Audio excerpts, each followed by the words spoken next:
The agreement. The gallery lights flickered, casting shadows across the ancient Mughal miniature painting Prisha was carefully restoring. Her trained hand steadied as she applied a delicate touch to the faded gold leaf. At 27, Prisha Sharma was one of Delhi's most talented art restoration specialists, though her bank account told a different story. "Prisha, there's someone here to see you," her colleague Deepa whispered, breaking her concentration. "I'm in the middle of something crucial," Prisha replied without looking up. "It's your father." The brush trembled in her hand. Her father never visited her at work, not since she'd chosen art conservation over joining the family accounting firm. When she emerged from the conservation room, Rajiv Sharma stood awkwardly in the lobby, his normally proud posture diminished. "Papa, what's wrong?" An hour later, sitting in a quiet tea shop, Prisha struggled to process her father's words. The family business was drowning in debt after her uncle's mismanagement. Their home, the one her late mother had lovingly created, would be sold to cover the losses. "There's another option," her father said quietly, sliding a business card across the table. "Arjun Malhotra. He's the founder of Vanguard Tech. He has a proposition." "What kind of proposition does a tech millionaire have for us?" Prisha asked, suspicion creeping into her voice. "For you, specifically." Her father couldn't meet her eyes. "A marriage arrangement." The meeting took place the following evening in a sleek, minimalist restaurant overlooking the city. Arjun Malhotra was not what Prisha expected. 32, with intelligent eyes behind stylish glasses and an air of controlled precision in everything from his tailored suit to the way he precisely aligned his silverware. "I'll be direct," he said after brief introductions. "My company is expanding into international markets. Our potential investors in Singapore and the Middle East are traditional. They want stability, a family man. And you're not," Prisha stated flatly. A small smile touched his lips. "I'm married to my work. But perception matters in business. So you want to rent a wife?" "I prefer to think of it as a mutually beneficial arrangement. 1 year of marriage, appearances at key events, separate lives otherwise." He slid a document folder toward her. "In exchange, your father's debts will be cleared, your family home secured, and when we part ways, you'll have enough to open that conservation studio you've always wanted." Prisha's hand froze halfway to her water glass. "How do you know about that?" "I research thoroughly before any business venture," he shrugged. "Your Instagram has several mentions of your dream studio, her dreams for the future versus her family's imminent financial ruin. It wasn't really a choice." 3 weeks later, Prisha stood in a designer wedding sari she hadn't chosen, beside a man she barely knew, reciting vows that felt hollow on her tongue. The ceremony was small but lavish, perfect for the carefully crafted social media narrative of the tech genius who had fallen for the artistic conservator. "Just remember," Arjun whispered as they posed for photographs, his smile perfect for the cameras. "This is a transaction. Nothing more." "Don't worry," Prisha replied through her own practiced smile. "I have no illusions about what this is." As they exchanged garlands, their hands touched briefly. Prisha noted how cold his fingers felt against hers, wondering if anything had ever truly warmed them. That evening, as they drove to what would now be their shared home, the weight of what she had agreed to settled on her shoulders. 1 year of her life signed away to a stranger, a marriage that existed only on paper. "The West Wing will be yours," Arjun explained as they entered his penthouse. "I've had it prepared according to what I thought you might need." Prisha nodded silently, thinking that restoration work had taught her one important lesson.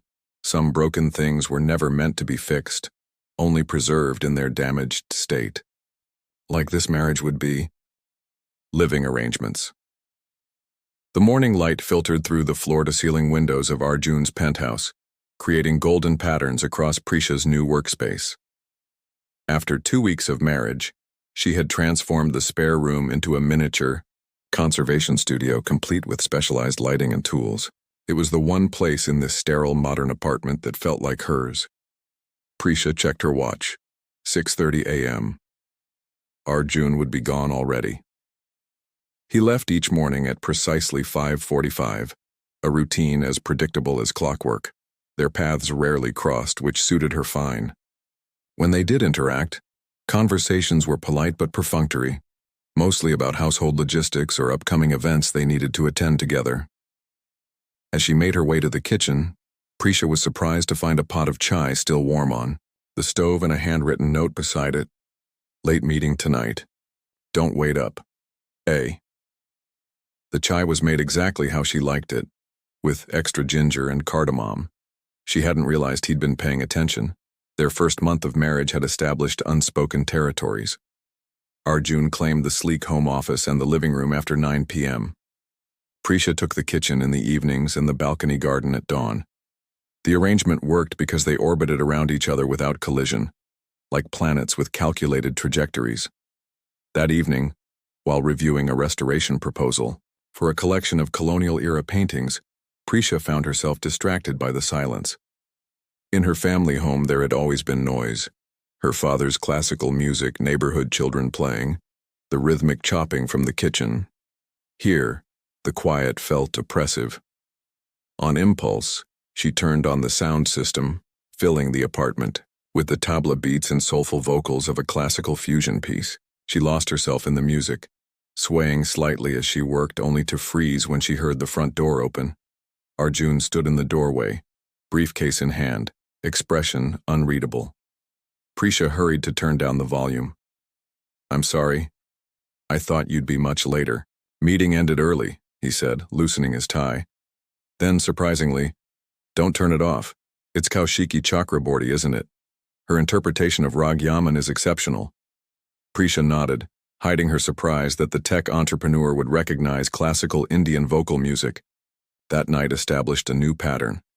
Music became the background to their separate evenings in shared space. Sometimes classical, sometimes contemporary indie artists neither knew the other enjoyed. A month later, Prisha was preparing for their first major public appearance, a charity gala where Arjun would be meeting potential investors. The dress he had arranged for her to wear was exquisite but had arrived with a broken zipper. "I can't wear this," she called out in frustration, not expecting him to hear from his office. But he appeared in her doorway, reading glasses perched on his nose. "What's wrong?" "The zipper's broken. I'll find something else. Let me see." He approached cautiously as if entering foreign territory. Taking the dress, he examined it with the same focus he gave to computer code. "I think I can fix this. My mother taught me basic sewing when I was young." 20 minutes later, Arjun returned with the repaired dress. "It's not perfect, but it should hold for tonight." As she took it from him, their fingers brushed, lingering a moment longer than necessary. "Thank you," she said, meeting his eyes properly for perhaps the first time since their wedding. At the gala, Prisha observed Arjun in his element, confident, articulate, charming when necessary. Yet there was something rehearsed about his interactions, as if he were playing a role. Only when he discussed the educational technology his company was developing for rural schools did genuine passion animate his features. Later that evening, as they posed for photographs, Arjun's hand rested lightly on the small of her back. "You're doing well," he murmured, his breath warm against her ear. "They're convinced." "Convinced of what?" she asked. "That we're a real couple." The comment stung more than it should have, because for a fleeting moment between the music and the mended dress and the way he'd looked at her earlier, Prisha had almost forgotten this was all pretend. On the drive home, she asked the question that had been bothering her. Why educational technology for rural areas? It can't be profitable. Arjun was quiet so long she thought he wouldn't answer. Finally, he said, "I grew up in a village near Lucknow. No computer access until I was 15. I want different opportunities for kids like me." It was the first personal detail he had shared voluntarily, a tiny crack in his carefully constructed facade. As they pulled up to their building, Prisha realized something had shifted. They were still strangers sharing a home, but now they were strangers who were beginning to see each other. "Unexpected allies. Absolutely not," Prisha said firmly, standing her ground in the conservation lab as the gallery owner paced before her. These Calicut paintings are over a century old. Using modern synthetic consolidants would compromise their historical integrity. Rohan Kapoor, owner of the prestigious Calicut Gallery, frowned. The exhibition opens in 3 weeks, Ms. Sharma. Or should I say, Mrs. Malhotra. Perhaps your new lifestyle has made you forget the realities of our profession. The barb was deliberate. Since her marriage to Arjun, whispers had followed Prisha through Delhi's art community, accusations that she had abandoned her principles for wealth, that her talent was secondary to her marriage. My name and marital status have nothing to do with my professional assessment, she replied, keeping her voice level. These paintings require traditional materials and techniques, not quick fixes. I've commissioned other conservators who disagree, Rohan said dismissively. Perhaps your husband's connections could find you more accommodating projects. Prisha felt heat rising to her face. These paintings tell stories of colonial Bengal. They deserve respect, not compromise. She left, the gallery with her reputation in jeopardy, knowing Rohan could blacklist her from major exhibitions. The thought made her hands shake as she unlocked the apartment door. She found Arjun in the kitchen, a rare occurrence at midday, staring intently at his laptop. You're home early, she said, setting down her bag. He barely looked up. Minor crisis. Someone leaked confidential information about our new educational platform. Stock is down 15%. She recognized the tension in his shoulders, the same she carried in hers. Bad day for both of us, then. Something in her tone made him finally look at her. What happened? The genuine concern in his voice opened a floodgate. Prisha found herself explaining the situation with the Calicut paintings, her voice rising with passion as she described their cultural significance and the shortcuts the gallery wanted to take. To her surprise, Arjun listened intently, asking thoughtful questions about conservation ethics. When she finished, he was silent for a moment. This Rohan, he hosts the annual Heritage Awards, correct? Prisha nodded. His gallery is influential. If he blacklists me, he won't, Arjun said with quiet certainty. Not if his funding depends on it. What do you mean? Vanguard Tech is a major sponsor of those awards. Perhaps it's time I take a personal interest in the preservation of traditional art forms. 3 days later, Prisha found herself beside Arjun at a technology conference where he was the keynote speaker. She had attended reluctantly, expecting to be bored by technical jargon. Instead, she watched in surprise as Arjun unveiled a project she knew nothing about, a digital preservation initiative for endangered art forms, complete with high-resolution, scanning technology and virtual reality exhibits. The future of technology must honor our past, he said to the packed auditorium. And I've been fortunate to gain new perspective on this through my wife's work. He gestured toward Prisha, and hundreds of eyes turned to her. In that moment, something shifted. This wasn't just Arjun maintaining their facade. He had actually been listening to her passionate late-night monologues about art preservation that she thought had fallen on deaf ears. That evening, as they returned home, Prisha finally asked the question, "Why did you do that?" Do what? Arjun removed his tie, avoiding her gaze. Announce a whole new initiative. Use your influence with Rohan. He was quiet for a moment. You defended those paintings because they matter, because they tell stories that shouldn't be lost. I respect that kind of conviction. Before she could respond, his phone rang. The caller ID showed Nikhil Desai, his company's lead developer. Arjun's expression darkened as he answered. What? When? His voice was sharp. No, don't issue a statement yet. I'm coming in. Hanging up, he turned to Prisha. Someone's claiming our educational software has security flaws that expose children's data. It's not true, but the allegations alone could sink the project. Go, she said. Do what you need to do. He hesitated at the door. The board meeting tomorrow? You'll still come? The vulnerability in his question surprised her. Of course, it's part of our arrangement. Right. The arrangement. Something like disappointment flickered across his face.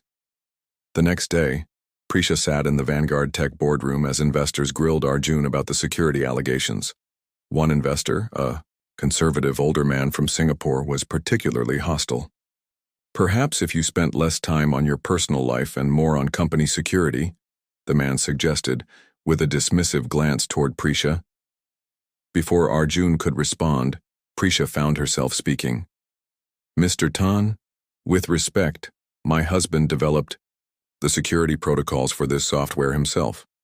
He spent nights testing them, even bringing in ethical hackers to attempt breaches." The details she'd overheard from his late-night calls now served as ammunition. "The allegations are from a competitor who failed to win the same contract." The room fell silent. Mr. Tan looked taken aback, then nodded slowly. As they left the meeting, having secured continued investment, Arjun looked at her with new eyes. "You didn't have to do that." Prisha shrugged. "You defended my work. I defended yours." That night, for the first time, they ate dinner together at the dining table instead of in their separate spaces. Something had changed between them. They were no longer just two people bound by a contract, but unexpected allies in each other's battles. The breaking point autumn painted Delhi in muted golds and browns as Prisha stood on the penthouse balcony, watching the sunset. 6 months into their marriage, the rigid boundaries she and Arjun had established had softened into something unspoken, yet undeniable. They still maintained separate bedrooms, still kept parts of themselves hidden, but dinner conversations had become longer. Weekend mornings now occasionally included shared coffee and newspapers, and work problems were discussed rather than concealed. "Beautiful evening," Arjun said, joining her on the balcony with 2 steaming cups of masala chai. Prisha accepted the cup, noting how he'd remembered to add extra cardamom, just as she liked. The gallery called. "They want me to lead the restoration of the Rajasthani miniatures for the national exhibition." "That's fantastic," he said, genuine pride warming his voice. "You deserve it." She studied his profile against the sunset. "It's because of you. After your digital preservation initiative, suddenly everyone wants to work with Arjun Malhotra's wife." His expression faltered slightly. "Is that a problem?" "No," she said honestly. "But sometimes I wonder where the arrangement ends and—" "Whatever. This begins." The question hung between them, neither brave enough to grasp it. Arjun's phone chimed with a message, breaking the moment. His face paled as he read it. "What's wrong?" Prisha asked. "It's my mother. She's in the hospital." Within hours, they were on a flight to Lucknow. Prisha had never met Arjun's family, another boundary in their carefully structured arrangement. Now, as they rushed through hospital corridors, she realized how little she knew about this part of his life. Sunita Malhotra lay small and fragile against white hospital sheets. Her breathing labored. The doctor spoke in hushed tones about a severe heart attack, about critical hours ahead. Arjun's normally composed face crumpled as he took his mother's hand. "I'm here, Ma," he whispered. Prisha stood awkwardly in the doorway until Sunita's eyes flickered open and found her. "You must be Prisha," the older woman said weakly. "My son finally brings you to meet me." Arjun shot Prisha a panicked look. They hadn't discussed how to handle this situation, but something in his mother's hopeful expression made Prisha step forward, taking her other hand. "I'm sorry we're meeting like this," she said softly. "Come closer, Betty. Let me see the girl who made my serious son smile again." Over the next 3 days, Prisha witnessed a side of Arjun she'd never seen. The devoted son who slept in an uncomfortable hospital chair, who knew his mother's favorite songs and played them softly from his phone, who argued fiercely with doctors when treatments were delayed. She found herself bringing him changes of clothes, forcing him to eat, stepping in to manage things when exhaustion overwhelmed him.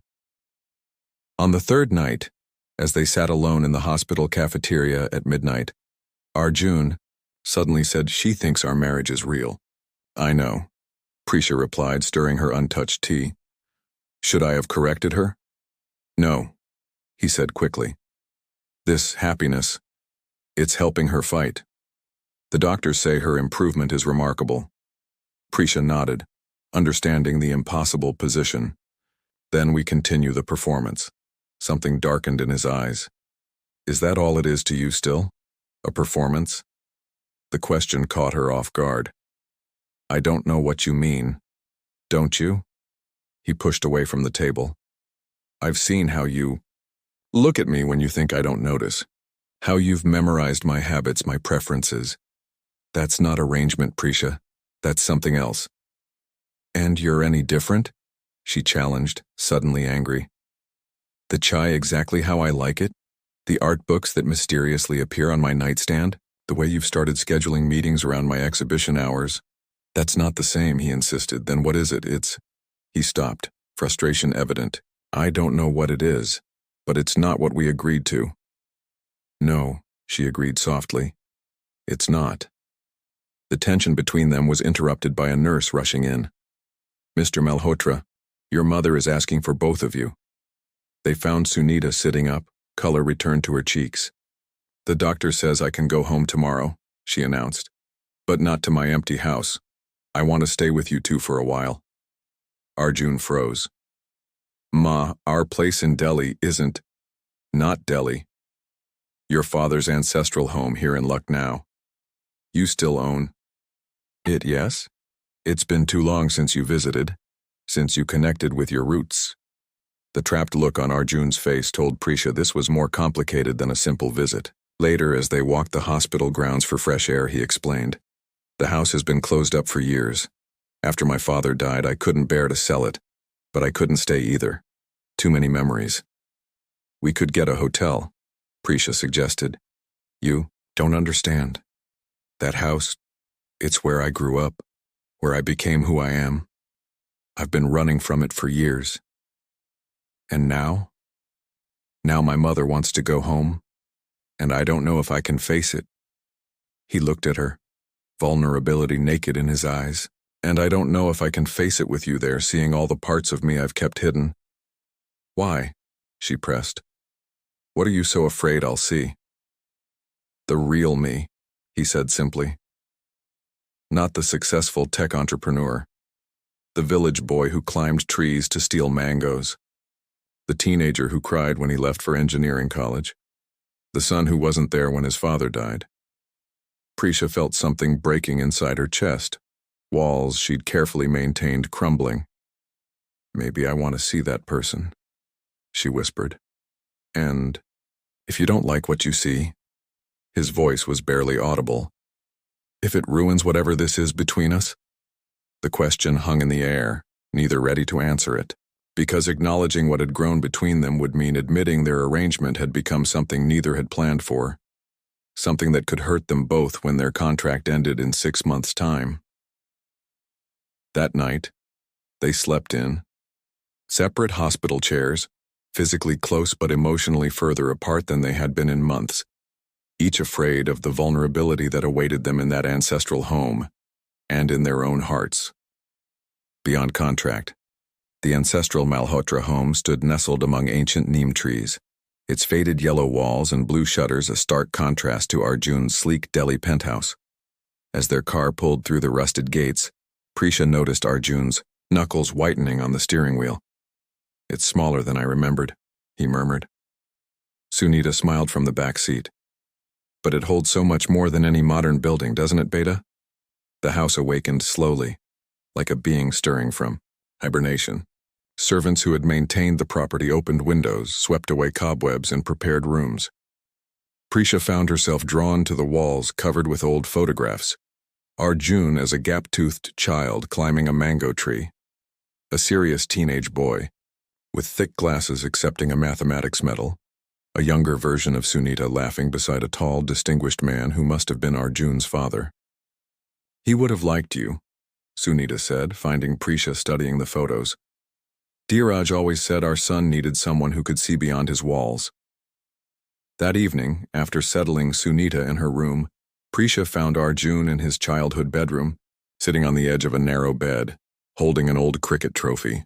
My father gave me this when I was 12, he said without looking up. Said even if I never became a professional cricketer, I should remember that teamwork matters more than individual glory. He set the trophy down carefully. A lesson I Forgot somewhere between engineering school and my first million. Prisha sat beside him, close enough to feel his warmth but not touching. Why did you leave and never come back? The silence stretched so long she thought he wouldn't answer. I was in Singapore when my father had his stroke, he finally said. I was closing our first major international deal. My mother called, but I said I'd come the next day. His voice broke. He died that night. I traded his last hours for a business meeting. Without thinking, Prisha took his hand. You couldn't have known.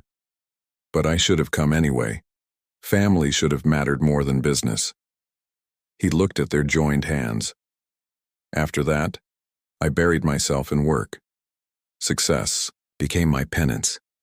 This house, it reminds me of everything I tried to outrun. Including love. The question slipped out before she could stop it. Their eyes met, and for once neither looked away. Especially love, he admitted. Love means vulnerability, potential loss. Like our arrangement was supposed to prevent, Prisha said softly. Yet, here we are. The following days unfolded in a strange limbo. By day they played the happily married couple for Sunita's benefit, sharing meals, taking walks through the overgrown garden, listening to Sunita's stories of Arjun's childhood. By night they retreated to separate rooms, the unspoken truth between them growing heavier. 1 week into their stay, Prisha was helping Sunita sort through old saris when the older woman suddenly said, "He's different with you, you know." Different how? Prisha asked, carefully folding a silk peacock blue sari. Alive again. Before you, he was all business. No joy. Sunita patted Prisha's hand. Whatever brought you two together, I'm grateful for it. Guilt twisted in Prisha's stomach. Our marriage isn't what you think, Ma. Sunita's eyes crinkled. No marriage ever is, Betty. But I've watched you both these past days. The way you finish each other's sentences. How he unconsciously seeks you in a room. How you've memorized exactly how he takes his tea. That's just familiarity, Prisha protested weakly. Is it? Sunita lifted an eyebrow. Then tell me, why do you both look at each other when the other isn't watching, with such longing? That night, unable to sleep, Prisha wandered to the rooftop terrace where she found Arjun gazing at the stars. Your mother knows, she said, without preamble, about our arrangement not being real. He turned, moonlight silvering his features. Did she say that?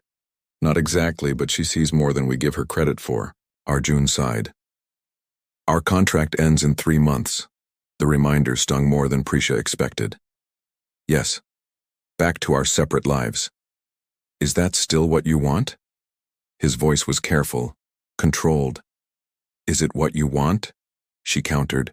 Instead of answering, he pulled an envelope from his pocket. I received this yesterday, from the lawyer who drew up our arrangement. Prisha took it with trembling fingers. Inside was a simple document, a dissolution agreement, ready for their signatures, dated exactly 1 year from their wedding day. So efficient, she whispered, the paper suddenly heavy in her hands. I haven't signed it, Arjun said. I told him I needed to discuss it with you first. What's there to discuss? This was always the plan. He stepped closer, close enough that she could feel the warmth radiating from him. Plans change. People change. Arjun, I didn't expect this, he interrupted. You, us. How right it feels when you defend my work passionately. How the apartment feels empty when you're not there.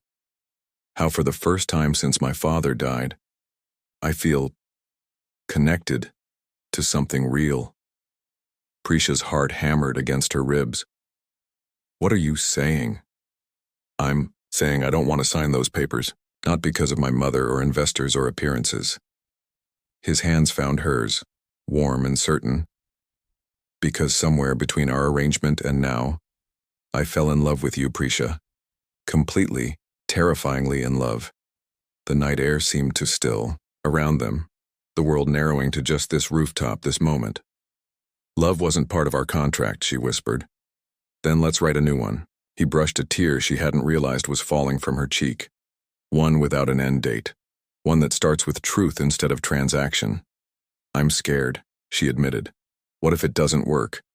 What if without the arrangement, we don't make sense? What if we do? He smiled softly.